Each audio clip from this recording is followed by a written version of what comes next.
Ó ga o, ẹ̀yin èèyàn níbo lẹ wà? Ọmọ 21 years ni mí. Mo bímọ fún bàbá 59 years of age. Bàbá ò gbóyún lọ́wọ́ mi o. Ó lóun ti níyàwó, òun ò lè fẹ́ mi bẹ́ẹ̀ kò bá mi sọ nígbà tá a bẹ̀rẹ̀. Mo ti kàwé jáde báyìí. Mo lọ SAF. Mo ti pàdé ọ̀dọ́mọkùnrin ẹlẹ́jẹ̀ tútù bíi tèmi. Mo ti yàn láàyò pa máa fẹ́ra wa. Ní báyìí oyún oṣù 7 ni mo wà. Ǹjẹ́ kí ló ṣẹlẹ̀? Ọkọ àfẹ́sọ́nà mi, ó jẹ́ ọmọ bàbá tí mo bímọ fún.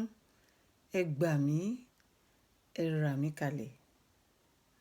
Mo kí gbogbo yín káàbọ̀ sórí ètò Ẹ Jẹ́ Ká Rí Gbọ́. Ó ti ṣẹlẹ̀ rí volume 7 lẹ́wà yìí. Fún gbogbo tẹ̀sẹ̀ darapọ̀ mọ́ mi tó jẹ́ gbà àkọ́kọ́ yín lélẹ́yìí. Ẹ make sure pé ẹ share fídíò yìí. Àtẹ̀yin tẹ́ tí ń gbọ́ tẹ́lẹ̀tẹ́lẹ̀ rí ni ẹ make sure pé ẹ share pẹ̀lú àwọn èèyàn wa. Nínú ilé wa ló ti ṣẹlẹ̀. Ó ti ṣẹlẹ̀ rí, a fẹ́ kó jẹ́ tuntun lójú yín. A fẹ́ kó yà yín lẹ́nu. A wá gbà á ládùúrà fẹ́ni tọ́rọ̀ náà kàn pé kọ́lọ́hun kó jọ kó bá mi ṣíjú àánú ẹ̀ wò arábìnrin náà. Kó bá mi fọ̀nà hàn oyún oṣù 7 báyìí fún ọmọ ọkọ ẹ̀. Mi ò ní pè lọ́kọ ẹ̀, ọmọ àlè ẹ̀ tó bí àkọ́bí fún. Ọmọ sugar daddy tó bí àkọ́bí fún lọ́dún 5 sẹ́yìn. Ó ti ṣẹlẹ̀ rí tiwa kọ́lá lákọ̀ọ́kọ́. Kẹ́yìn náà lè kọ́gbọ́n bẹ̀. Ká tún lè fi kọ́ àwọn ọmọ wa tó ṣẹ̀ṣẹ̀ bẹ̀rẹ̀ ayé wípé ká ṣe jẹ́jẹ́. Bá wá ṣe ń wo fídíò yìí, kẹ́ máa bá mi ṣàdúrà fẹ́ni tọ́rọ̀ náà kàn báyìí pé kọ́lọ́hun kó wọlá ọjọ́ ìní, kó bá mi fọ̀nà hàn, kó bá mi tún ọ̀rọ̀ ẹ̀ tò sí dáadáa. Kọ́lọ́hun bá mi ṣe gbogbo àwọn ọmọ tọ́lọ́hun yọ̀ǹda fún yìí àti tó wà nínú ẹ̀ kọ́lọ́hun jẹ́ kó sọ láyọ̀. Èyí tó ti bí náà kó má yàn kú. Ká gbóhùn ìyá, ká gbóhùn ọmọ. Kọ́lọ́hun jẹ́ káwọn ọmọ náà jẹ́ ọmọ alálùbáríkà fún. Kọ́lọ́hun bá mi lànà ayọ̀ fún. À ń sọ eléyìí fún àwọn èèyàn láti fi kọ́gbọ́n ni. Torí ó ti ṣẹlẹ̀ rí, ayé ò dẹ̀ parẹ́ o. Ó parẹ́ tì. Ẹ̀yin tó bá jẹ́ gbà àkọ́kọ́ yín lélẹ́yìí, Ẹ Jẹ́ Ká Rí Gbọ́ lẹ́tò. Ètò Ẹ Jẹ́ Ká Rí Gbọ́. Ẹ wá wa lọ sórí Facebook wa. Ẹ Jẹ́ Ká Rí Gbọ́ as I was told ni. Ẹ lọ sórí Telegram. Kẹ́ lọ darapọ̀ mọ́ wa níbẹ̀ nínú ilé wa tá ti ń sọ gbogbo ọ̀rọ̀ yìí. Ó ti ṣẹlẹ̀ rí volume 7 lélẹ́yìí. Ẹ make sure pé ẹ share ẹ̀. Ẹ tún lè padà lọ wo gbogbo àwọn yòókù. Ó ti ṣẹlẹ̀ rí tiwa kọ́ lálákọ̀ọ́kọ́. Mo fẹ́ kẹ́ máa bá mi ká lọ o torí pé ó ti ṣẹlẹ̀ rí. Àwọn ọ̀jọ̀gbọ́n wà nínú ilé tó máa sọ bó ṣe jẹ́ fún yín. Tẹ̀dẹ̀ tún máa gbọ́ gbogbo ìmọ̀ràn díẹ̀ nínú àwọn ìmọ̀ràn tó ń dá tó gba arábìnrin náà. Káwa náà tún fi kọ́gbọ́n ni o torí pé ó ti ṣẹlẹ̀ rí. Ẹ káàbọ̀ sórí ètò wa. Ẹ má gbàgbé láti subscribe. Ẹ click lórí subscribe kẹ́ má bàa máa miss out. Ẹ ṣé. There's a sister of ours who brought this in, and she said she wanted us to talk about it and then to see if there's a way we can actually advise this her sister to see if there can be any way to encourage her because of Oni Agbaradi. Well, this lady, right now she's 26, and then she met a man when she was 50. No, the man was 59 then. So which means that right now the man should be about 64. 64 now. Then that means when sister should be about 21. Because if now she's 26, okay, she'll be about 20. Should be about 21 then. Fine, 5 years ago. 5 years ago, nígbà tó wà ní university, wọ́n meet bàbá àgbàlagbà kan who was then 59. So wọ́n ní àwọn ṣáà ń date pé married man lẹ́ni and all that, but àwọn date ara wọn. And then the man was actually really taking care of her. Ó tọ́jú àwọn ọmọ, everything fáwọn. But eventually, àwọn ṣáà lóyún during the relationship. Àwọn dẹ̀ sọ fún máa yẹn wá ní àwọn ò lè fẹ́ o, ìyàwó àwọn ò dẹ̀ gbọ́dọ̀ mọ̀ pé àwọn fún yàn lóyún. So lady yẹn ṣáà try láti wò bóyá ó lè ṣe òun yẹn, but it didn't work. Eventually ó bí ọmọ yẹn wá fi bí ọmọ ọkùnrin, which the little boy right now is about 5 years old. So wọ́n ṣáà ní máa yẹn kò fi anything jẹ àwọn níyà, ó ń tọ́jú àwọn dáadáa, but ìyàwó ò kò gbúdọ̀ mọ̀ pé òun ló mọ síta and kò dẹ̀ ó dẹ̀ sọ fún òun plain blank pé àwọn ò lè fẹ́ àwọn. So they got on with the relationship and then eventually wọ́n send the lady lọ fún youth service nígbà tó ń ṣe tán. So after ìgbà tí lady yẹn lọ fún youth service, another state tó wá lọ níbẹ̀, wọ́n ṣáà live okay, wọ́n date other people, but eventually he met a guy. So nígbà tó wọ́n meet young man yẹn, in fact the young man bó ṣe rí àwọn báyìí ó fall in love pẹ̀lú àwọn, even ó tún love ọmọ àwọn gan and everything. So wọ́n ṣáà ń bá eré ìfẹ́ wọn lọ bẹ́ẹ̀, wọ́n ṣe ń bẹ̀rẹ̀ ìfẹ́ wọn lọ, kò pẹ́ ẹ̀ náà ni àwọn bá ní oyún fún for the young man. That was last year December. Wọ́n ti ẹ̀ ti plan báwọn ṣe máa fẹ́ra àwọn, so bọ́rọ̀ oyún ṣe wọ̀ nìyẹn. Àwọn ò ṣáà mọ̀, àwọn ṣáà sọ fún máa yẹn ìgbà táwọn máa fi mọ̀ bíi March, about 3 months later. So àwọn ti wá plan ní pòkè, àwọn máa lọ sí Èkó, àwọn máa lọ rí àwọn family the guy táwọn lóyún fún. So in the process, mama fiancé àwọn yóò wá sí ibẹ̀ ibi táwọn ti ń ṣe youth service, ó wá rí àwọn. So gbà tí mama fiancé wọn wá tó wá rí wọn, mama yẹn ṣáà like àwọn gan, even mama yẹn like ọmọ àwọn, ó ṣáà sọ fún àwọn pé àkáwọn tọ́jú àwọn ọmọ yẹn everything. So mama yẹn ṣáà lọ. So March làwọn plan pé àwọn máa lọ rí àti mọ́mí àti dáàdì ọkọ àwọn, then àwọn family titi wọn náà Èkó náà wà. March ni wọ́n plan pé wọ́n máa lọ rí wọn, but lockdown ó wá mú wọn mọ́lẹ̀, kò wá sí bọ́n ṣe lè make láti lọ sí Èkó láti lọ rí àwọn family ọkọ wọn àti kí ọkọ àwọn náà meet àwọn family tiwọn. But ní gbogbo process yìí oyún ti ń ga, so oyún ti wà ní bíi 7 months plus nígbà tí eventually àwọn ṣáà try láti lọ sí Èkó. But on getting to Lagos, láti rí àwọn family, they welcomed them, everything, everything was fine. Ìgbà tí wọ́n máa meet bàbá ọkọ, tí bàbá ọkọ máa wọlé dé, lo and behold, wọ́n discover pé bàbá ọmọkùnrin sí àwọn bímọ fún ní 5 years ago, òun ni bàbá fiancé àwọn táwọn fẹ́ fẹ́. Wọ́n ní nígbà táwọn ṣáà máa mọ̀ ṣá, hospital àwọn wà for some days now, tí àwọn òde rí lè mọ ibi táwọn lè gbé ọ̀nà yẹn gbà. So gbogbo ilé ẹjọ́, mo fẹ́ kí ẹ bá wa sọ sí ọ̀rọ̀ yìí. Àbẹ́ẹ̀rí nǹkan báyìí. 7 months ńsìn ni oyún wà, ẹni táwọn dẹ̀ bímọ fún, òun tún ni bàbá ẹni tí àwọn fẹ́ lóyún táwọn tún lóyún fún báyìí. So she says she's in a fix, she's confused, she really doesn't know what to do. So ẹ jọ̀ọ́ ẹ bá wa sọ sí ọ̀rọ̀ yìí bó bá ṣe rí lọ́dọ̀ yìí. Ẹ̀yin tèmi, àbẹ́ẹ̀rí nǹkan báyìí. Ẹ rí pé k'Ọlọ́run máa ṣọ́ wa ni. Ṣé kò ṣe gbogbo wa ní kàyéfì bí? Arábìnrin yìí wà nílé ìwòsàn, k'Ọlọ́run kó wọlá ọjọ́ ìní kó bá mi ṣe ìwòsàn fún wọn. Kó fi wọ́n láyà balẹ̀, kó fọ̀nà hàn wọ́n, kó jẹ́ kán rẹ̀mí ṣe ìyá àwọn ọmọ wọn. Ayé ò parẹ́ o. Tẹ́mi bá dẹ̀ wà, ìrètí ń bẹ. Torí ìdí èyí, gbogbo ìmọ̀ràn àtọ̀rọ̀, ìṣínilétí ni, ìbániwí ni tó ṣẹlẹ̀ nínú ilé wa, díẹ̀ nínú ẹ̀ la mú wá fẹ́yìn tẹ́ ẹ̀ sí ń bẹ̀ nígbà tó ń sọ, torí ẹ ti miss many. Àmọ́ a máa mú wá sórí YouTube wa lẹ́ẹ̀kọ̀ọ̀kan báyìí fún àǹfààní ẹ̀yin táyé pọ̀ fún yín láti gbọ́ gbogbo nǹkan tó ń ṣẹlẹ̀ ń bẹ̀. Ẹ má gbàgbé láti subscribe, kẹ́ má bàa máa miss out àwọn lovely stories tó ṣẹlẹ̀ nínú ilé wa. Ẹ máa bá wa ká lọ. Àwọn ìmọ̀ràn àti ìbáwí àti gbogbo ẹ̀ tó ń sọ ààrẹ náà lélẹ̀, kẹ́ máa bá wa ká lọ. Kí gbogbo ilé o, ẹ káàárọ̀ o, àǹtí Emilia ẹ káàárọ̀ o.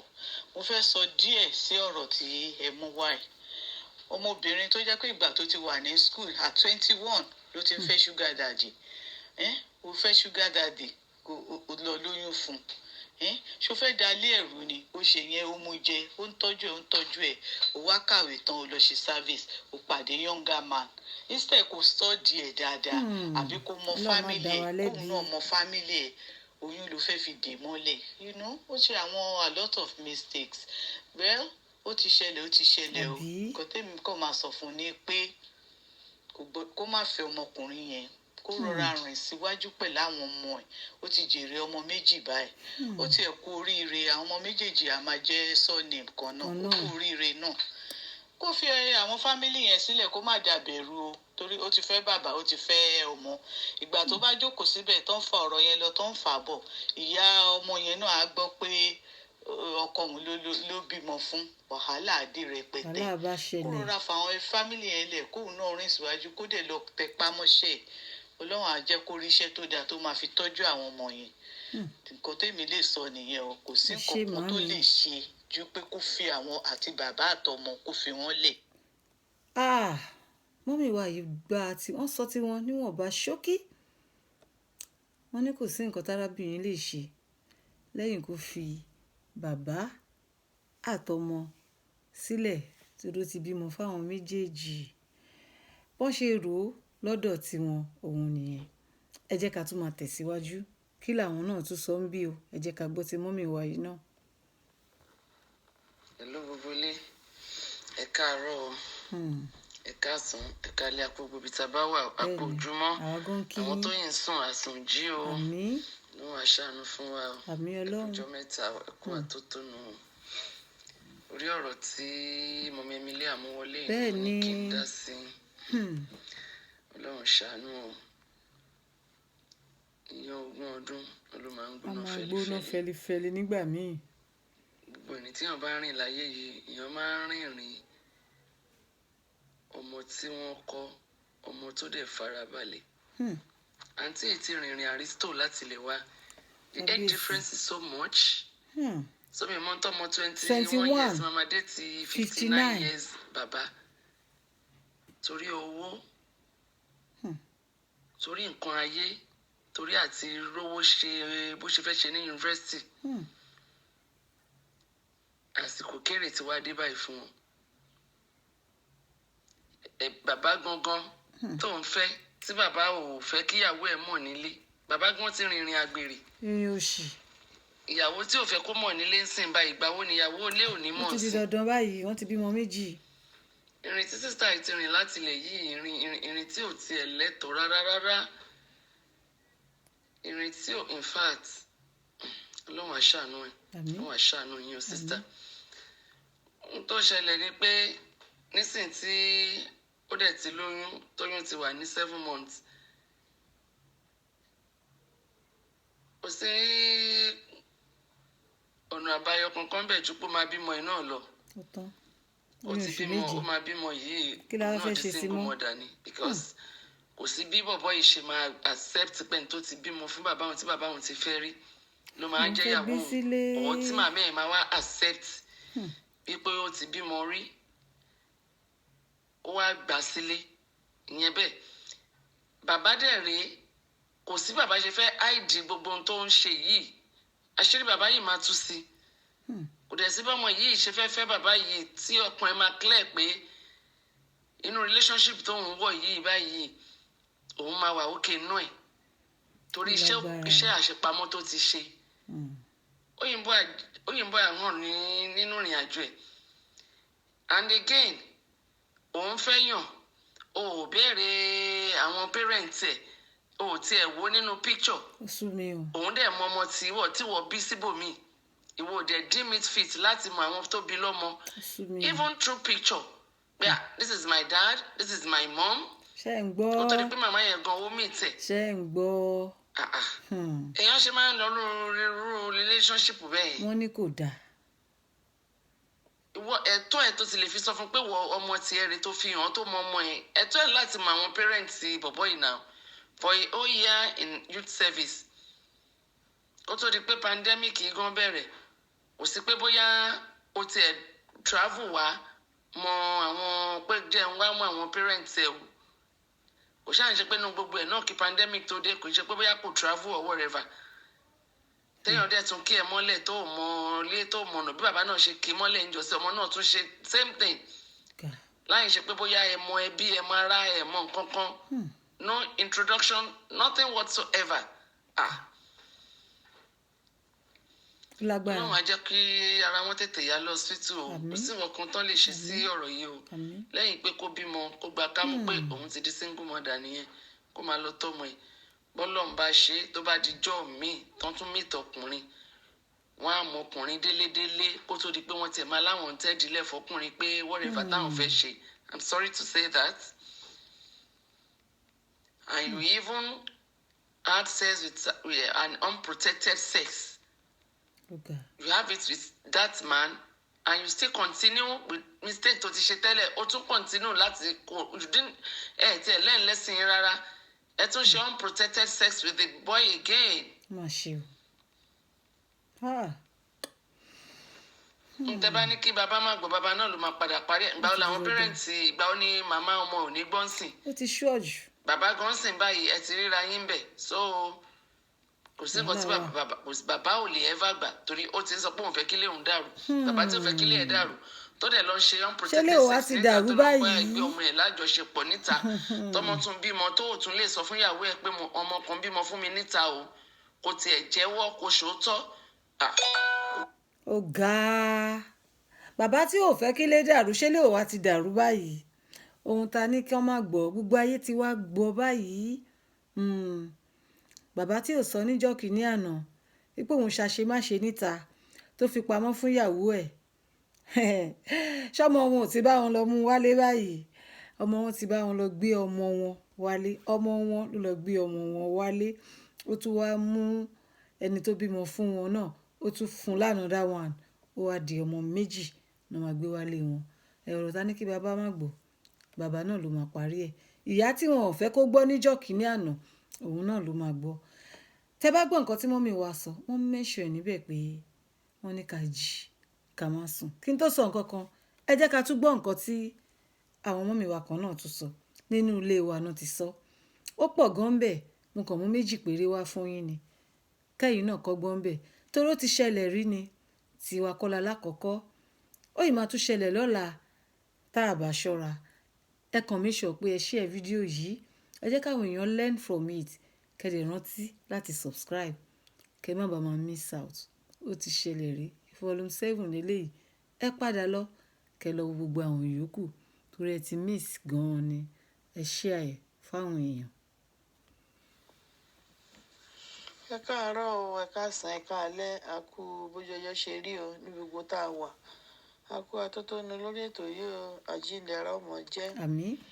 ó ní kí n dá sí ọ̀rọ̀ tí sista Emilia mú wá ni ẹ ṣé. nípa ti sista tó bímọ tó tún pàdé ẹlòmíì ìbéèrè tèmi lákòókò tiẹ̀ ni pé ṣé gbogbo àti wọ́n ń fẹ́ bọ́ ìtọ́jú àpàdé yìí tí wọ́n láwọn fẹ́ fẹ́ra wọn ẹ̀ ṣé wọ́n béèrè kí orúkọ ẹ̀ ni dẹ́gbẹ́ rí i pé the same last name ló ń jẹ́ pẹ̀lú bàbá ó yè mí náà lẹ́nu o ló ń jẹ́ pẹ̀lú bàbá tó wọ́n ti ń fẹ́ láti ṣé wọn ò ṣèwádìí kankan ni wọ́n béèrè irú bẹ́ẹ̀ yẹn ni àbí wọ́n béèrè ìlú bíi tí bọ̀bọ̀ ti wá kí wọ́n béèrè kankan dẹ́ kókó tiẹ̀ wò pẹ̀lú ìlú tí bàbá náà ti wá so I don't know mi mọ bó ṣe lè jẹ́ pé yẹn kàn déètì àwọn èèyàn blindly bẹ́ẹ̀ yẹn tí kò. wọ́n ní ẹ má ṣe bẹ́ẹ̀ pé kò dáa ẹ má date blindly. ọ̀rọ̀ olóyún dé tó nígbà tó ṣáà ti rí bó ṣe rí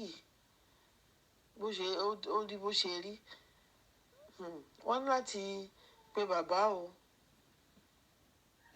bàbá yẹn gan-an ni wọ́n ní láti pè báyìí bàbá àwọn sista yìí tó mú ọ̀rọ̀ wá àti bàbá àwọn náà láti sit down kan sọ bọ́n ṣe fẹ́ ṣe ọ̀nà olúfẹ́ gbígbà olóṣàtúntò tó bí lọ́mọ bàbá yẹn tó bí lọ́mọ ní ìsinsìnyí bàbá yẹn náà ló máa wá sọ pé ọ̀nà táwọn tó fẹ́ gbígbà lélẹ̀ tó wá di bàbá náà ló sọ pé o lè fẹ́ ọmọ òun ọ̀wọ́ rẹ fún nǹkan tó ti ṣẹlẹ̀ then ó mì pé wọn à lè fẹ́ ra wọn náà nìyẹn but I want to suggest before anything kan pé bàbá yẹn kí wọ́n kàn sọ fún bàbá pé tó bó ni mo ṣe fẹ́ ṣe léyìí sí òun kankan báyìí o then kan tiẹ̀ gbọ́ kọ́kọ́ gbọ́ lẹ́nu bàbá náà nǹkan tí bàbá bá fẹ́ sọ before kan tó mọ what next to do nǹkan tí màá suggest nìyẹn because èèyàn lè sọ pé kàn keep quiet láíláí wọn keep quiet irú ẹ̀ ni tó ti tọ́jú ẹ̀ tó ti ọlọ́run lóyè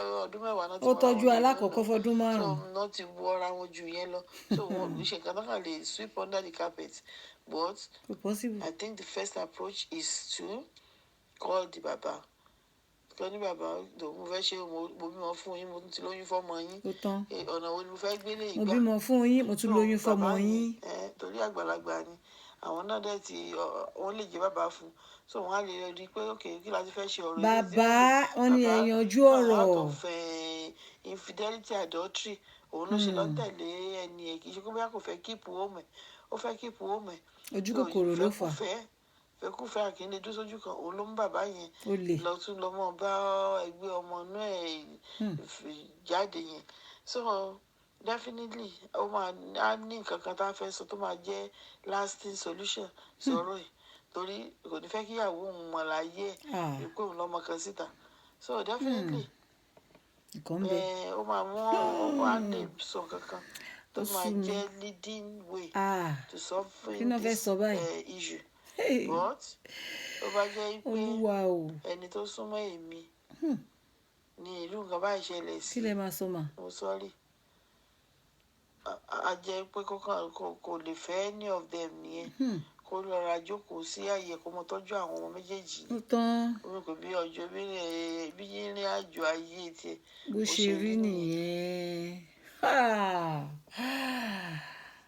ẹ̀gbọ́n nǹkan tí mọ́mì wa yìí sọ báyìí sìn wọ́n ní ìyá yìí ò gbọ́dọ̀ gbọ́ àwọn ò lérò pé ìyá yìí lè gbọ́ àmọ́ kó pe bàbá tí bàbá bá dẹ̀ fẹ́ kán gbọ́ ń gbà yẹn látọwọ́ bàbá àmọ́ báwo ni bàbá ṣe fẹ́ ṣe tí ìyá ò ní padà gbọ́ ṣé bàbá fẹ́ bẹ ọmọ ẹ̀ ní pé jọ ọmọ mi bá mi parọ́ fún ìyá ẹ̀ pé wọ́n ló bí ọmọ yìí àbí báwo wà ní mo kàn tún gbé yẹ̀wò náà ni o àníkàṣà àkọ́gbọ́n nínú èyí tó wà nílẹ̀ yìí ó ti ṣẹlẹ̀ rí ẹ má jẹ́ kó yà yín lẹ́nu true life story lélẹ́yìí ẹ sí nínú ilé wa ẹ mọ bó ṣe ń lọ ẹ̀yin tẹ́ ẹ sí ń bẹ̀ ẹ lọ darapọ̀ mọ́ wa ń bẹ̀ nínú Telegram wa ibẹ̀ ni bẹ́ẹ̀ ti ń ṣẹlẹ̀ mo kàn mú díẹ̀ wá fún yín ni àmọ́ ẹ subscribe torí màmá mú wá fún yín lẹ́ẹ̀kọ̀ọ̀kan báyìí kẹ́ má bàa miss out mo tún wá gbé yẹ̀wò fún ara mi àbí kí bàbá pe ọmọ ẹ̀ ní pé ọmọ sọ fún màmá ẹ̀ pé ó ti fúnyàn lóyún lọ́dún 5 sẹ́yìn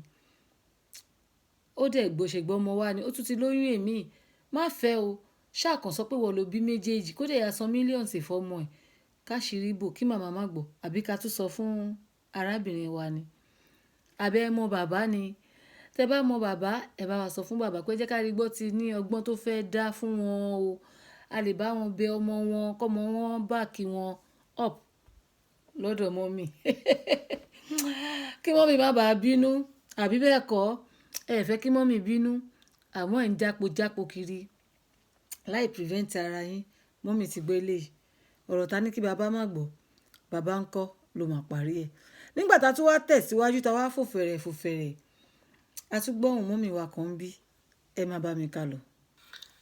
Ẹ káàárọ̀ gbogbo mi. Sister Emilia, thanks for your voice note. Thank you. Ṣé tí ẹ rí like you said and like I also said in my voice note kò sí way forward nínú ẹ̀. Kò sí way forward ṣùgbọ́n I pray that her parents, because she has come here now, wait, what can be done? Or what do we think? So, my own point is, Sugar Daddy, as your mom, kó wá face music. Kó wá tọ́jú seed tí wọ́n jùlẹ̀. Because I feel sorry for Sister Inosha. I pray her parents are able to support her. Wọ́n lè bá bínú. Wọ́n máa tiẹ̀ bá bínú ni. Because uni ni wọ́n ràn lọ. Wọ́n ò ní kó lọ máa fẹ́yàn. Wọ́n lè bá bínú, wọ́n lè bá ṣe everything. But at the end of the day, ó ṣubú ni. She needs to get up. She needs to get up. Sister, if you're listening to me, okay, you've had a knock, and a hard knock. Okay? We tend to learn from other people's experiences, but right now, you are going to be learning from your own life story. But the fact is, even when you are down on that floor, you need to get up. òyìnbó náà ń sọ mí The ìwọ̀n road túmọ̀ ahead ni o. might be hard. It's likely to be. But pọ̀. you have to start fighting for yourself Fighting now. ẹnìkan ni mo gbọ́. Fighting for yourself in the sense that the men that are responsible for your son and the pregnancy, they have to be responsible financially. Mo gbọ́ So you need financially to ni go torí to mo your like parents owó. and tell your parents the whole truth and nothing got but the truth. truth. Tó bá Mi máa ìmọ̀ yá túmọ̀ yín nǹkan tó jẹ, ń sọ yẹn kàn o. yá yín jẹ. Ok, mo gbọ́ yẹn. Okay? Ẹ ṣé. But ask for forgiveness from your parents. Especially if your parents have tried their best possible. Fingers are not equal. Fingers. Fingers are not equal. Fingers. Èèyàn ní kò ní o. Èèyàn á ṣe béèyàn ti Ìtumọ̀ mọ̀ ni. fingers are not equal nìyẹn. Fingers are not equal. Èèyàn ní kò ní. So A ṣe bó as ṣe mọ̀. long as your parents Ìtumọ̀ give you ìyẹn. something, okay? Ìyẹn tí ò bá wá tó kò mean pé you should have done what you did. But ìyẹn sìn, you have come here for how you can move forward. So when you ask your parents, when you tell your parents everything and all that, ẹ bẹ̀bẹ̀ fún forgiveness. Because you will need them. You will need their love and their support. You can't do this on your own. So your parents will help you and be your spokesperson. Spoke Otherwise, person. our family, they will cast you away. They Mi ò will mọ̀ túmọ̀ cast you away. Olúwa And sísá mi bringing up ẹ bá mi children. break ẹ̀ down. It's not easy. It's money. So I wish you the best. And please, on your next, actually, you should be taking a break from men if it's possible. And Break. face, Ṣé break what's mọ́tò? before you. Okay, please, the Lord will help you. You will rise again. You will rise again. You will rise again. But you have to use wisdom and you have to be focused. Okay, it is a knock. Nọ́ọ̀kì ni. It is a knock. Nọ́ọ̀kì But ni. that's not the end of your story. Okay? That is not the end of your story. You will rise again. Amen. Amen. Mo gbọ́ rise again. Wọ́n náà máa rise again. Gbogbo nǹkan tó sọ yẹn kò sí èyí tí mo gbọ́. Wọ́n pè mí ò gbóyìnbó. Àmọ́ mo gbọ́ rise again. Wọ́n náà máa rise again. Ẹ ṣe jàre sísítà mi. Màá wá Google tó máa sọ gbogbo nǹkan tẹ́ sọ́nbẹ̀ yẹn máa pe Google wà tó máa wá ṣàlàyé fún mi. Bẹ̀tẹ̀ ẹ̀yin tẹ́ wà ní mo mọ̀ pé ẹ understand ẹ gbóyìnbó dáadáa. Ẹ̀yin mọ̀ túmọ̀ nǹkan tó ń sọ́nbẹ̀ yẹn. Wọ́n lọ́ máa rise again. Mo ti sọ máa rise ẹ̀. Nǹkan tí sísítà yẹn sọ ni pé wọ́n máa rise again. Ó dà pé wọ́n sọ́nbẹ̀ mi kan lọ sọ fún àwọn òbí wọn náà. Mo dà pé mo gbọ́ yẹn pọ́n ní kán lọ bá àwọn òbí wọn kan sọ fún wọn. Ó ti ṣẹlẹ̀ rí tiwa kọ́lá lákọ̀ọ́kọ́. Kí lọ́nà àbáyọ òun ló kàn. Nígbà tí mo tún wá fòfẹ̀rẹ̀ mo bá rí ìyá Khalid ìyá Muideen àbí kí náà porúkọ wọn nínú agboolé wa ń bẹ̀. Ẹnìkan wà ń bẹ̀ tó ń pè ní ìyá Muideen. Làwọn náà bá já tiwọn náà sí o. Náà bá gbélẹ̀ gbáwù bọ́ǹbù ni àrá. Ẹ jẹ́ ká gbọ́ tiwọn náà. Hello gbogbo ilé. Ẹ káàárọ̀ ẹ káàsán ẹ kúrọ̀lẹ́ ẹ kálẹ́ kú dédé àsìkò yìí. Àwa náà kí yín ìyá Gbogbo kíbi tí a Muideen. bá wà. Mọ́mí Felicia voice note yìí ni mo fẹ́ sọ̀rọ̀ as in message tẹ̀ mú wọlé ni mo fẹ́ sọ̀rọ̀ sí. Ó ga o. Ó ga dẹ̀ ni. Ìyá Muideen. I'm sorry sister wa yìí ẹ má bínú o. She made a great mistake. Àwọn náà bá tún sọ òyìnbó. Wọ́n dẹ̀ mọ̀ pé jẹ́ ká rí gbọ́ ògbóyìnbó. Mi kan kọ́kọ́ understand. Tẹ́ bá jọ ọmọ ìyá mi tí mo dẹ̀ fẹ́ bá yín sòótọ́ ọ̀rọ̀. Irú èèyàn wo gan lẹ́yìn gan? Question. Like bí mo ti mọ understand voice note yẹn. Wọ́n ní the man you were 26, you are 26 years old now. You gave birth 5 years ago. Which is tabanika your age ọmọ yẹn, you were 21 then. Bẹ́ẹ̀ni. And you've been going out with this man you get pregnant for. So tabanika your month oyún kátẹ ní 3 months after 10 Ìyá months. Muideen ṣe calculation fún wa. Maybe Jẹ́ mú pẹ́ẹ́nì. 20 or 19 going to 20 when you were Accountant going out ni wọ́n. with this father of yours. Wọ́n mọ Torí calculation bàbá yín ṣe. lèmi máa pè. Daddy. Man of 50 something then. Who is old enough to give back to you? Wọ́n tún sọ òyìnbó. Mi ò gbóyìnbó. èmi ò rí bàbá yẹn bú o wọ́n ti gbọ́rọ̀ gbàgọ̀jẹ̀ mi ò gbàgọ̀jẹ̀ ẹ̀rí ni kan o sọ Yorùbá ń sìn. ọkùnrin 100 years ó lè dẹnu kọ ọmọbìnrin 25 years tó Ọ̀gá. bá láìkẹ́ tó bá rí wọ̀ fún tẹ́lọ́rùn ni bẹ́ẹ̀ ni jàre. ọmọ tó bá ní better plan fún láìvẹ̀ tí ìgbésí ayé ẹ̀ jọ lójú tó mọ orúlé tóun ti wá ṣe rí pé ló máa sọ ìbọn wà pé, lẹ́nu "No, wọ́n I yọ̀ have my bọ́n ní life to straight live." wọ́n yìn ní torí gbàgbàgbà. kó tó bá lè fẹ́ ẹgbẹ́ bàbá ẹ̀ ó ti mọ̀ pé from onset ìwọ gangan ti fi ọwọ́ ara ẹ̀ ló ti fi da plan ara ẹ̀ rú because Òótọ́ ọ̀rọ̀ no máa ń matter what korò, bó ṣe ó fẹ́ korò jẹ́ ń bì. even if he married you then ó pọ̀. father of maybe 54 then you were 20 gbogbo nǹkan tó fi jù yín lọ like bí 34 years 30 káṣe ní 30 years ẹ jẹ́ sọ fún mi tí bàbá yẹn bá wá kú 30 years tó fi jù yín lọ yẹn tó bá wá kú at the age of maybe like time tẹwa tó kú at the age of 70 you will still be 40 years so definitely you need to remarry. ó ń ṣẹlẹ̀ kò jẹ́ tuntun.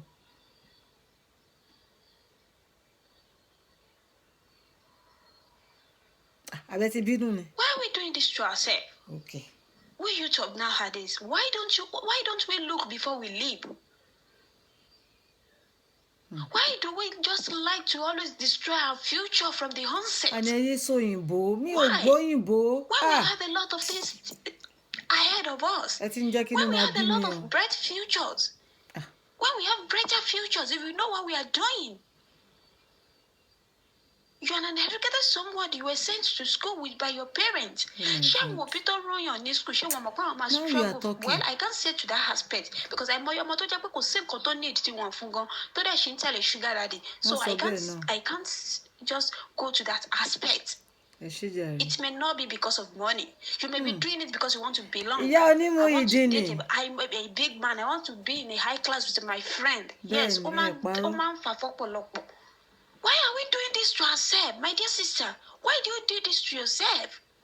Why do you choose to just you just choose to destroy your future yourself? Because you should know from the onset, Oh you my marrying God. your father, you should know. Kò sí bó ṣe fẹ́ jẹ́. òyìnbó pọ̀.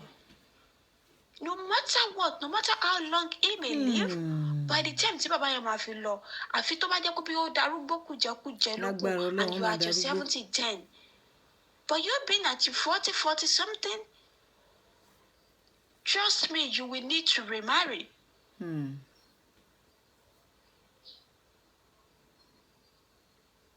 Bàbá yẹn gan tó bá ti dàgbà gan, báwo ló ṣe fẹ́ ní time láti fún àwọn ọmọ téèyàn bá bí fún gan?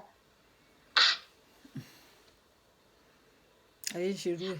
Wọ́n ní aṣọ ọ̀gbàlà ń dá fún gbà kíní kan ìwòyí ló mọ kíní kan ìwòyí ilé ewúro ìwòyí ló mọ ẹranko ẹ má bínú tó ṣe bí ẹ ìwé mú yìí wé lọ́mọ pa ìjọba ya mi lólè o. ya mú ìdí ni ẹ mú wé pa jàre eléyìí ẹ ìwé pa bí àwọn dáadáa. bàbá 70s 80s wọ́n ṣe máa tọ́ ọmọ téèyàn bá bí nísìn ẹ lè fi ọ̀bíríngì yẹn wé we youth of wọ́n nowadays. ṣáà ti tọ́ ọmọ. The civilization, the monetary, the way of advising if you will, because they will impact those old ages things, not this new things those kids need. So why do you choose to destroy your life from the onset? You as a young lady, you're not even scared going to a reverie home. má ṣe o. Now say yourself. ó ṣe. Ẹ bímọ fún bàbá. ẹ tún bí Wọ́n ní fún mi. nǹkan tó bá tiẹ̀ ṣèyàn lákọ̀ọ́kọ́ kò pé that is why I said from the beginning that irú èèyàn wo gan ni ẹ̀yin gangan what type of person you are you? wọ́n máa dá yín lóhùn What type lọ́la. of person are you? wọ́n máa dá yín lóhùn. Because for you to meet someone when you went for youth service, do you even have your plans? You are just you still need a lot of things ahead of you. Did you have plans for yourself? You go to for youth service within a year. Ẹ̀dọ̀ tún ti rẹ́ńtà tó jọ ní sex ebi tẹ́ tó jọ ń date ebi pé ẹ̀ tún ti lóyún oyún tó ti wọ 7 months má again. ṣe o ẹ̀yin ò lọ́ọ̀fù rí ni ìyá mú ìdí ni Are ẹ̀yin you ò afraid lọ́ọ̀fù this? rí ni. Ẹ má bínú. mi I ò just bínú need to ask. mi ò bínú mo ti ń dáhùn. If I thought about it, so maybe then you were young, like maybe yes, and the older man will have control of you, like the father. Ogbon, bàbá yẹn máa yí nìkan padà ẹgbẹ́ ọmọ ẹ̀ lẹ́jẹ́ láti fi control yín láti fi gba nǹkan tó bá fẹ́ lọ́wọ́ yín láti fi ṣe nǹkan tó bá fẹ́. Yes, he's wiser than you. He knows how to trick you to give him the way he wants it. Natural, anything he wants, he knows how to go about it. So you don't have option then. So what about a young guys of the same peer group? That you have to tell him what you want.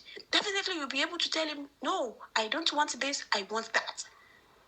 Definitely you do what pleases you. Definitely you don't plan for yourself before, because you're supposed to know what happens in the past may also happen and will happen. Having unprotected sex, like I said yesterday, is so high risk of getting pregnancy. The best of best, and to be on the safer side, is that you use condom. Even pills fails. Ẹ̀yin tẹ́ wà nílé ẹ kúkú understand gbogbo nǹkan tí ìyá Muyideen ń sọ. Èmi ò gbóyìnbó. If the man said he doesn't want condom, then there is female condom for you to use.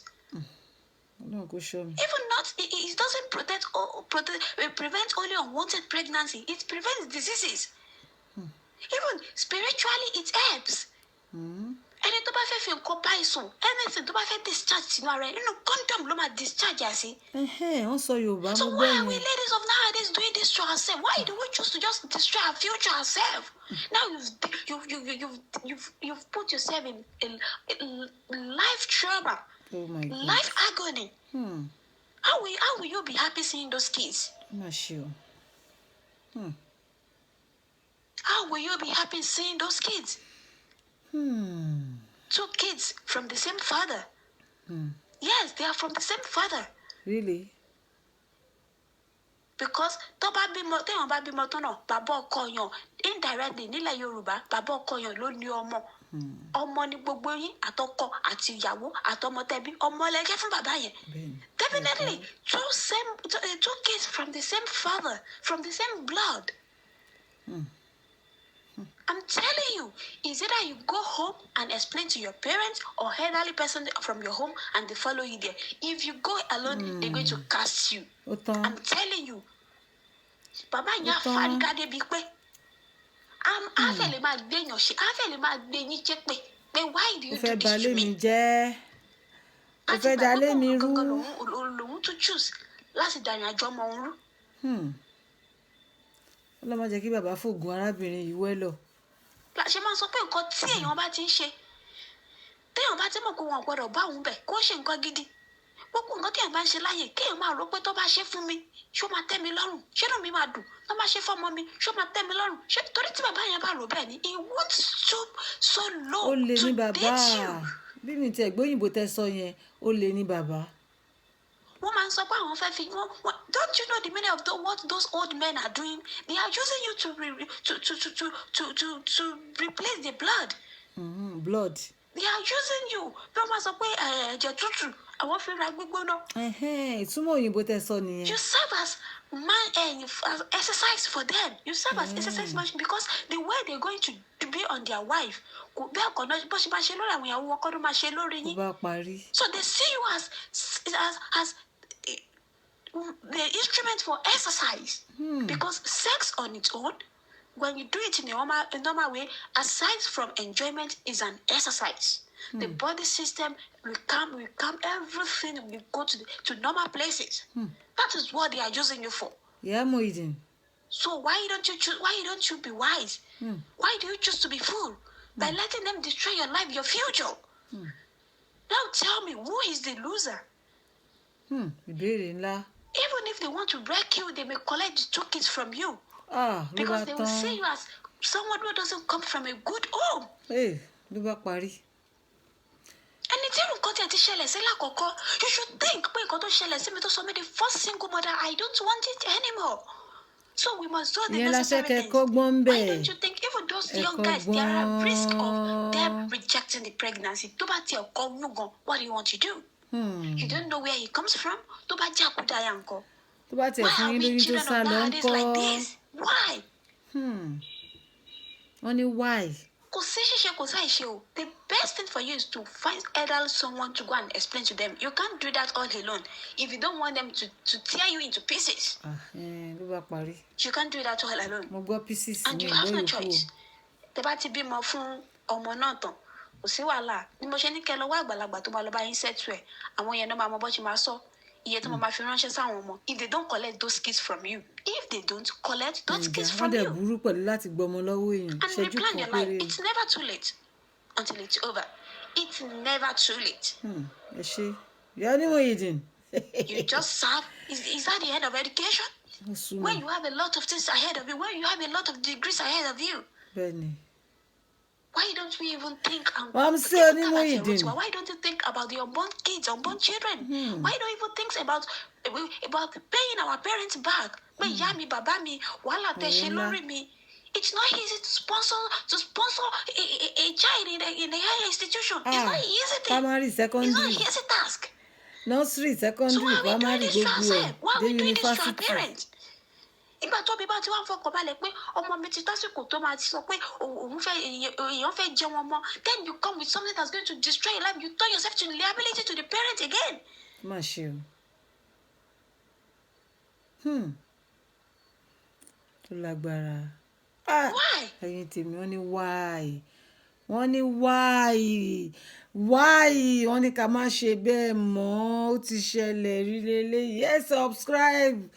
Ẹ máa rí subscribe yẹn rẹ́ẹ̀dì náà fi kọ́ ẹ gbọ́wọ́ lé kẹ́ má bàa miss out nínú ilé wa náà ti sọ gbogbo àwọn nǹkan tẹ́ rí díẹ̀ ni mo mú wá fún yín bẹ̀ ọ̀rọ̀ pọ̀ nígbà tí mo tẹ̀tú wá ń tẹ̀síwájú ní bárẹ̀ nìkan ló bá ní àá wọ́n ní ká farabalẹ̀ wọ́n ní kò yẹ kó rí bẹ́ẹ̀ wọ́n ní kò sí tuntun wọ́n ní èjì ò má tà wọ́n ní ká gbàgbé bó ṣe happen ọmọ 21 years tó fọmọ bàbá tó fẹ́ bàbá 59 ayé ń ṣerú ẹ̀ wọ́n ní love ni wọ́n ní kò má tà wọ́n ní ká ṣe pẹ̀lẹ́ wọ́n ní ká soft pedal ẹ̀ àbí ó dà pé òyìnbó mo sọ sí i èmi náà mò ń gbìyànjú mo ṣe ń kọ́ ni o ìyẹn onímọ̀ ìdíyìn ló ń kọ́ mi ẹ jẹ́ ká gbọ́ nǹkan tí mọ́mì wa yìí sọ.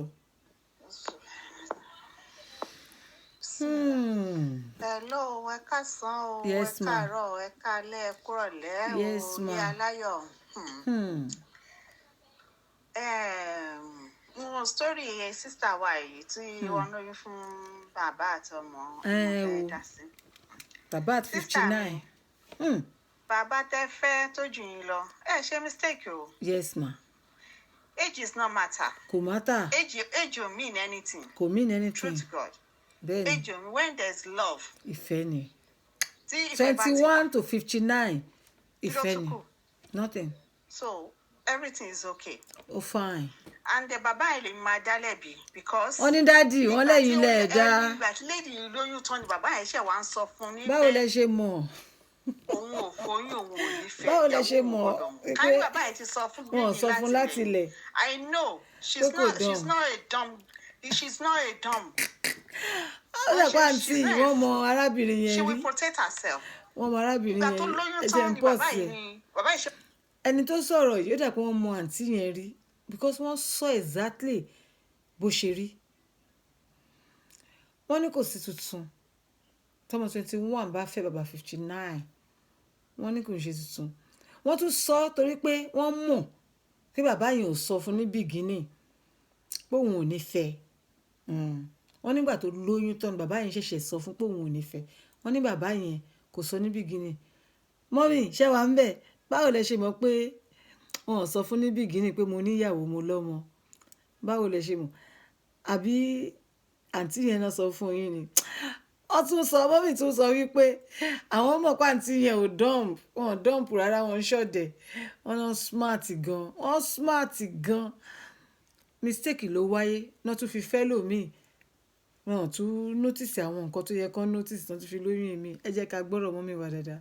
à ń sọ fún pé òun ò lè fẹ́ o, ìyàwó mi ò gbọ́dọ̀ ṣe kinní kan bàbá ẹ̀ nìkan ló ní fault bàbá yẹn bàbá ẹ̀ dẹ̀ ló wà àgbàyà responsible for every gbogbo nǹkan tó ṣẹlẹ̀ yìí àǹtí mi sísítà mi ẹ má bínú kò sọ́nà ń bẹ̀ mọ́ àti bàbá àtọmọ ọlọ́run ti sọ pé ẹ máa jẹ fámìlì yẹn ní àwọn ọmọ yẹn ẹ má fi ọkàn sí ọ̀rọ̀ pé ìyá ọkọ yìí ìyá ẹ̀ ń tẹ lóyún fún kò ní gbọ́ ó ti dandan kó gbọ́ kò ń ṣẹ̀yìn lẹ dálé ilé wọn rú bàbá ẹ̀ fún ẹ̀ ló dálé ara wọn rú ló dálé ara ẹ̀ rú bẹ́ẹ̀ni torí pé kí ni bàbá ẹ̀ ti mọ̀ lọ́kàn ara ẹ̀ ní pé òun ò ní fẹ́ ìyàwó kankan lé ìyá kí ló wá ń ìyàwó tó wá ń fẹ́ sílé káàkiri so ìgbà tó ń mú ọbẹ bàbá yẹn ló yẹ kó protect rẹ̀. bàbá wọn lẹ́yìn la gbà yà bàbá yẹn ló dalẹ̀ wọn ní kà ní ó dalẹ̀ ayé yín rú ó tún dalẹ̀ ara ẹ̀ rú. so àti bàbá àtọmọ wọn láti take care yín àtàwọn ọmọ. tó bá tẹ̀ tí kí a máa fọlọ́pàá gbé wọn ẹ̀ẹ́dẹ̀rẹ̀ fẹ́ ọmọ gbọ́dọ̀ tẹ̀ kí a ẹ̀rìn yín síwájú ọlọ́run ti ní ẹ máa jẹ fámìlì yẹn lọ́mọ ni. nǹkan tèmi kàn ní láti sọ fún yín ni pé ẹ need anything pẹ̀lú wọn àti bàbá àtọmọ ẹ mọ́kàn yín kúrò ńbẹ̀ ẹ gbà fọlọ́n bọ́lọ́run ṣe fẹ́ sọ pé kẹrin ìrìn àjò yín nìyẹn. ká ní ẹ mọ̀ pé bàbá ẹ ní lẹ bímọ fún ni mo mọ̀ pé ẹ ní ṣe mistake láti sọ pé ẹnu ọkọ yín ti balẹ̀ pé ẹ ti rọ́kọ tiyín tó jẹ́ young guy bíi tiyín tó jẹ́ young person bíi tiyín lẹ ṣe lóyún fún mọ̀ pé ẹ ti make up mind yín pẹ̀lú ẹ̀ ni sọ pé ẹ ṣe mistake ẹ no it's not a mistake. wọ́n ní wọn ò ṣe mistake wọ́n ní ká ní pé wọ́n mọ̀ ni young guy yẹn wọn ò tún ní lọ lóyún fún àmọ́ kí làwọn ń wò wọn ò béèrè ìlú boyfriend wọn ni débi tó máa fura ni àbí wọn mọ ìlú bàbá yẹn ni àbí wọn mọ sọ́ọ̀nìmù bàbá yẹn ni báwo mo ṣe wá fẹ́ sọ o pé bóyá wọn mà ṣe wọn lẹ́ẹ̀ dump bẹ́ẹ̀ tí ẹ mọ ìlú bàbá yẹn ni boyfriend yín ẹ tún béèrè ìlú yẹn ni bàbá tẹ bímọ fún ẹ mọ sọ́ọ̀nìmù ẹ ni àbí báwo mo ṣe wá fẹ́ sọ̀rọ̀ yìí o ó dáa boyfriend yín tẹ wá lóyún fún ẹ béèrè sọ́ọ̀nìmù ẹ béèrè ìlú ẹ bẹ́ẹ̀ tẹ̀ tí ìráyè mọ àwọn ẹbí ẹ wọ́n lè ṣe mistake ẹ jẹ́ ká máa gbọ́rọ̀ wọn lọ. it's a true love. má ṣe o. but bọ́lá ṣe fẹ́ kọ́ bọ́lá ṣe kọrin àjọ yìí nìyẹn ẹ gbà fọ́lọ́run ẹ mẹ́mi kúrò ẹ mọ́kàn kúrò ń bẹ̀ ẹ lè fẹ́ bàbá ẹ lè fọ́mọ ẹ jẹ́ fámìlì ẹ lọ́mọ ni ọlọ́dẹ ti fún yín ẹ ti ṣe ẹ̀rìnrín síwájú. but òótọ́ ọ̀rọ̀ ó dàbí sọkúsọ. kẹ́ tó sọ pé tún máa sọ pé bá tẹ̀ tún arẹ́ lómi pẹ̀ fẹ́fẹ́ ẹ má tẹ́ ìdílé mọ́ o ẹ mẹ́sàn pé ẹ mọ fámìlì ẹ mọ everything kẹ́ tó sọ pé ẹ bẹ̀rẹ̀ sí ń sọ pé ẹ ní sexual intercourse pẹ̀lú anybody ẹ má tún ṣe mistake yẹn mọ́ o.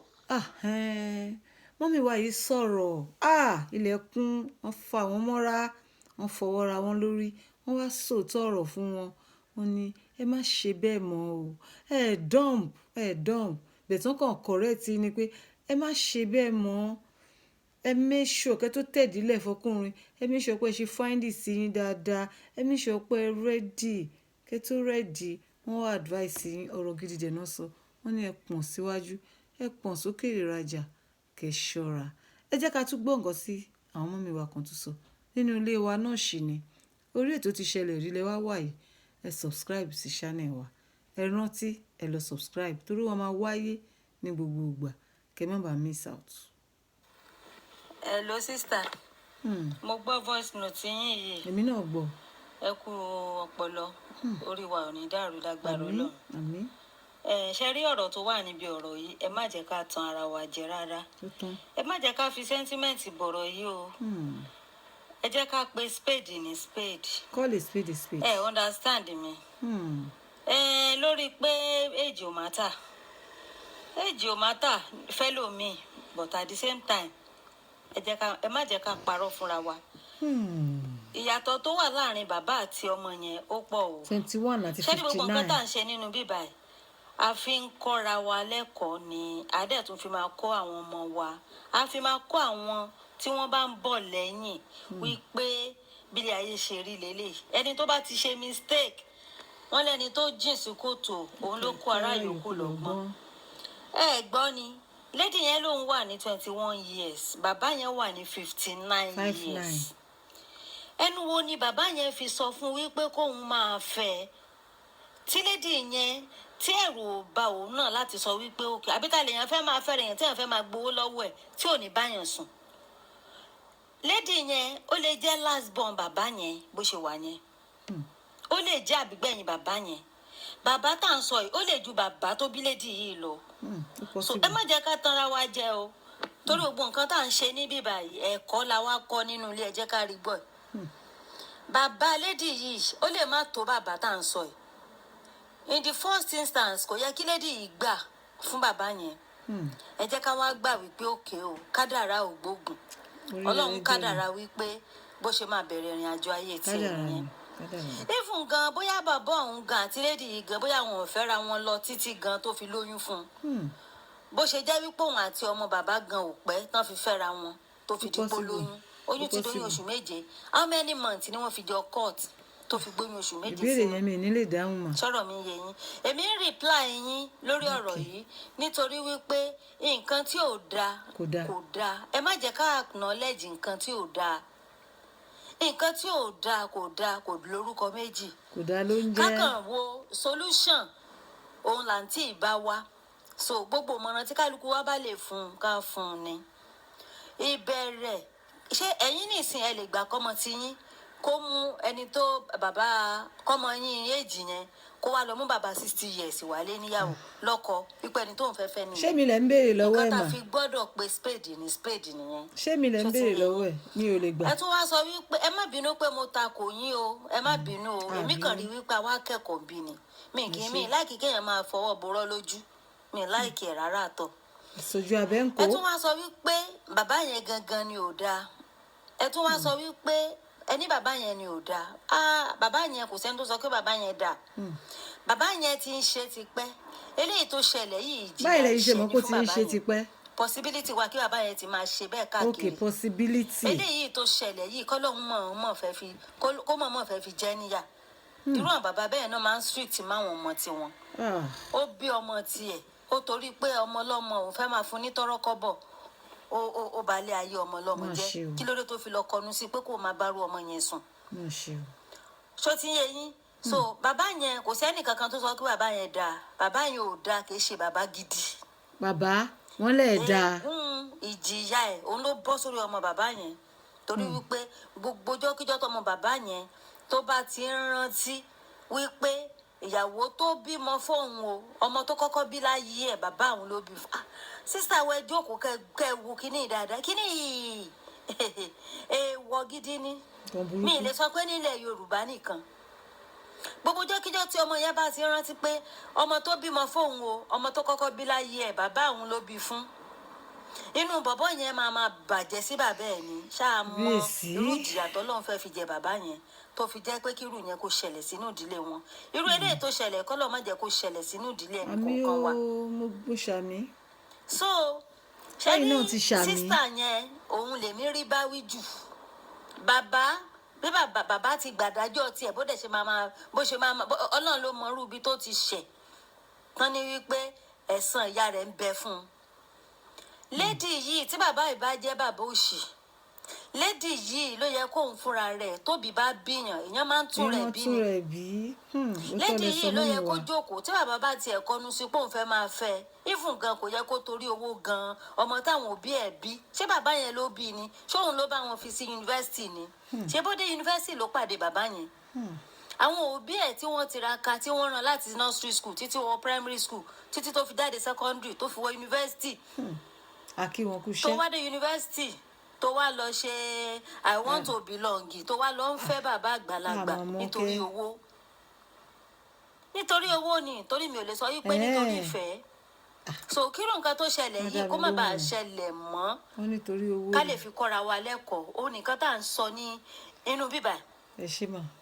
ẹ tún wá sọ wípé ìyàwó bàbá yẹn wípé wọ́n sọ pé kò ní gbà my dear sister ṣẹ́yìn lè gbarú ẹ̀ nǹkan tó ṣẹlẹ̀ yìí obìnrin tó lè gbarú ẹ̀ mi rò pó tì sí. mi ò tiẹ̀ lè gbà ẹ́ ti bèèrè lọ́wọ́ mi mo ti dáhùn. bàbá èèyàn ọkọ èèyàn ó bí ọmọ síta ó bímọ síta ọlọ́mọ àjẹmú yẹ. kí ọmọ tó bí síta yẹn o obìnrin tó bí fún un kó wá jẹ́ pọ̀ ọmọ yẹn náà ni ọmọ èèyàn mú wálé gẹ́gẹ́ bí ìyàwó tóun náà tún ti lóyún sínú ẹ wá ní ìyá yẹn máa gbà èmi ò rò pé ìyá yẹn lè gbà láyé mi tí rò pé mo réyàn kan tó lè gbàrú ẹ ẹni ìyá yẹn máa gbà ṣé ti wípé yóò gbà fọ́lọ́run ni àbí ti kíni ẹ má bínú wípé mo dàbẹ ní pé bóyá ọ̀rọ̀ mi mo kílíkì lórí ọ̀rọ̀ yín mò ń sọ àwọn nǹkan tí mò ń sọ mo kàn ń fẹ́ kájọ correct ara wa ni èmi náà lè ní mo lè wrong pẹ̀lú àwọn nǹkan tí mò ń sọ o bò mo kàn ní kí n tó correct yín láwọn nǹkan kankan. ẹ ṣe mà.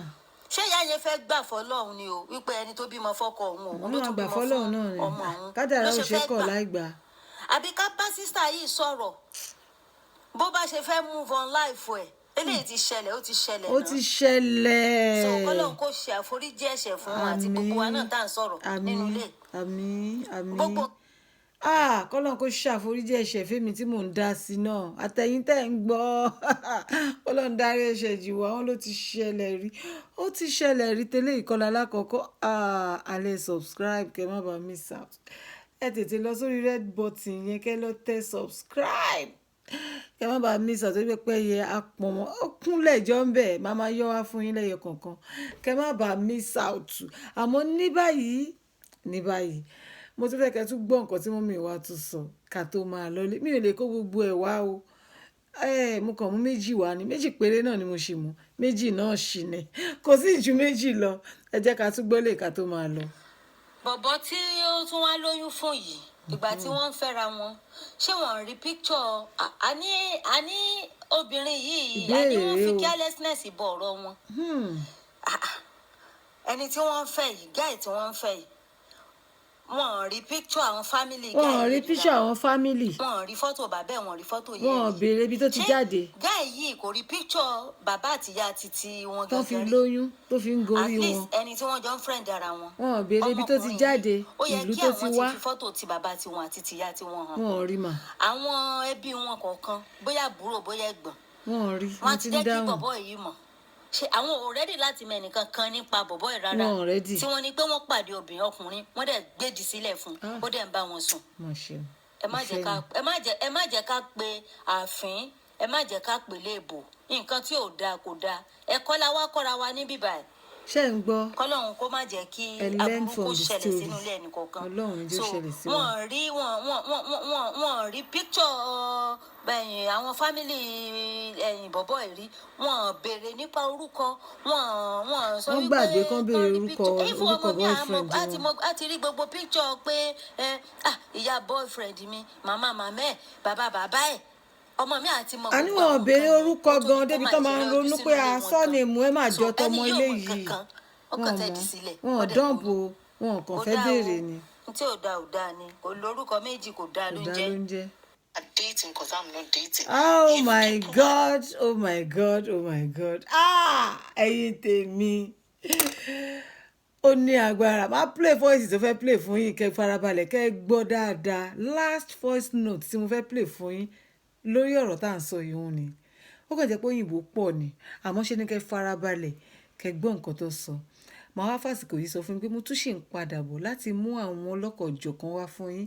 Ẹ kàn má gbàgbé láti subscribe sórí YouTube channel wa kẹ́dẹ̀ pàdé mi nínú ilé wa níbi tá a ti ń sọ ẹ wá wa lọ sórí Facebook wa ẹ jẹ́ ká rí gbọ́ As I Was Told lórí YouTube wa ẹ jẹ́ ká rí gbọ́ As I Was Told náà ni ẹ jẹ́ káwọn èèyàn mọ̀ pé ètò kan wà níbì kan lórí Telegram níbi táwọn èèyàn ti ń sọ ìtàn lọ́lọ́kan-ò-jọ̀kan nǹkan tó bá ń gbé yín lẹ́mìí tó ń gbé yín lọ́kàn tẹ́ẹ̀lẹ́ ni tẹ́ fẹ́ sọ fún wọn ò mẹ́ni tó lọ́rọ̀ o wọn ò ní dárúkọ yín àwọn admin wa náà máa wá narrate story yín wọ́n dẹ̀ bá yín sọ wọ́n á gbé kalẹ̀ àwọn èèyàn á gbà yín nímọ̀ràn wọ́n á tún learn from it mo fàsìkò yìí gbà ládùúrà fárábìnrin tó ní ọ̀rọ̀ yìí pé kọ́lọ́run bá mi dúró tì í kọ́lọ́run bá mi ṣàánú ẹ̀ kó bá mi dárí ẹ̀ṣẹ̀ jì kó bá mi fíláyà balẹ̀ kí gbogbo ọ̀rọ̀ ẹ̀ kó lè já sáyọ̀ kó já sọpẹ́ àmọ́ ká tó máa lọ́lé lénìí ẹ gbọ́rọ̀ tí sísítà wa tán ní fún yín kẹ́ tó máa lọ́lé ẹ láti yín dáadáa kẹ́dẹ̀ share pẹ̀lú àwọn ẹbí yín. Dating because I'm not dating. If people are dating, please hold on. Hold on. Till you are in the house or you've been, or in fact, till a ring has been put on your finger, you can start getting pregnant. Google mi ló ṣàlàyé o. Táwọn bá forúkà sí yín lọ́wọ́ ẹ má lóyún. If you have unprotected sex, have it at the back of your mind that it might result to pregnancy. Are you ready? Are you ready? Are you ready? Are you ready? Are you ready? Are you ready? Keep asking yourself that. Keep asking yourself. As soon as you take your clothes off, ask yourself. Bẹ́ẹ̀ bá ṣe ń bọ́ṣọ lọ́rùn yín ẹ máa wò pé ṣe ready. As soon as you get to the next piece, ask yourself, are you ready? As soon as the deed is about to be done, ask yourself, are you ready? Oh my God. If it turns out to be pregnancy, are you ready for the responsibility? Otherwise, please use a condom. Oh God my bless. God bless you. Ẹ jẹ́ n tún play voice yẹn fún yín sẹ́ kẹ́ tó máa lọlé. Are you ready? Ẹ subscribe sí YouTube channel wa kẹ́ má bàa miss out. Ẹ tún share ẹ̀ for everyone. Ó ti ṣẹlẹ̀ rí volume 7 ni. Ẹ tún máa gbọ́ Dating, because nǹkan I'm tó not sọ. dating. If people are dating, please hold on till you are in the house or you've been, or in fact, till a ring has been put Bó on ṣe your rí finger, nìyẹn o. you can start Ẹ getting tún pàdé pregnant. wa lọ́jọ́ míì. If you have unprotected sex, have it at the back of your mind that it might result to pregnancy. Are you ready? Are you ready? Are you ready? Are you ready? Are you ready? Keep asking yourself that. Ask yourself. As soon as you take your clothes off, Tó bá ask ti ń yourself, bọ̀ are you ready? Are you ready? As soon as you get to the next phase, ask yourself, Are you ready? As soon as the deed is about to be done, Ask yourself, are you ready? If it turns out Hmm. to be pregnancy, are you ready for the responsibility? Otherwise, please use a condom. God bless. Bless you too, sister mi. I love you so much. Gbogbo ẹ̀yin tèmi, bó ṣe rí nìyẹn nínú ilé wa. Ẹ watch out for many more videos coming up soon. Subscribe now. Èmi náà ṣì ni Ìyábọ̀dé Odùkọ̀yà lórúkọ tèmi ń jẹ́. Ẹ jẹ́ ká rí gbọ́ létò. Ètò ló jẹ́ ká rí gbọ́. Love you all. Bye.